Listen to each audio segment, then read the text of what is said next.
લક્ષ્ય ન્યૂઝ, એક નજર, એક લક્ષ્ય. ડભોઈના વસઈ ગામે ઉનાળુ પાકને મોટું નુકસાન થયું છે.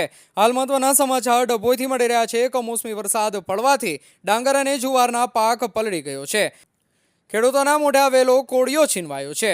હજુ પણ કાળા ડિબાંગ વાદળો વચ્ચે ફરી વરસાદ પડે તેવી શક્યતા છે.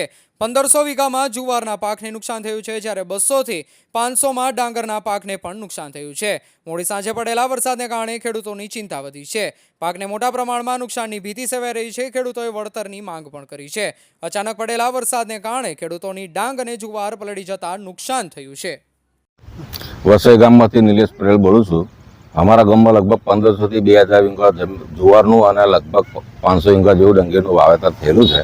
પણ ગઈકાલ રાતે કમોસમી વરસાદને કારણે લોકોને ઘણું નુકસાન વેઠવું પડ્યું છે.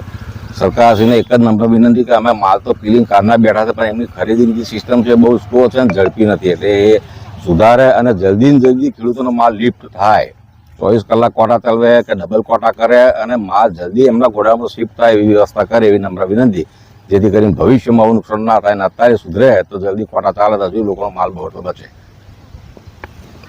હા, અત્યારે વરસાદ પડી રહ્યો છે વસઈ ગામમાં અને લગભગ અમારા ગામની અંદર જુવાર અને ડાંગરનું ઘણું મોટું વાવેતર 1500 થી 2000 વીઘા જમીનમાં હશે.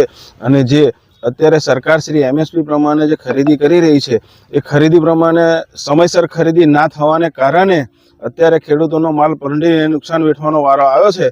જેથી અમારી સરકારશ્રીની નમ્ર વિનંતી છે કે અત્યારે જે અમારું નુકસાન થયું છે એના પેટે એની વળતર ચૂકવે અને એ ખરીદી માટે વ્યવસ્થિત આયોજન કરી અને સરકારશ્રી અમારો માલ વેળાસર ખરીદી શકાય એ રીતનું આયોજન કરે એ અમારી નમ્ર વિનંતી છે.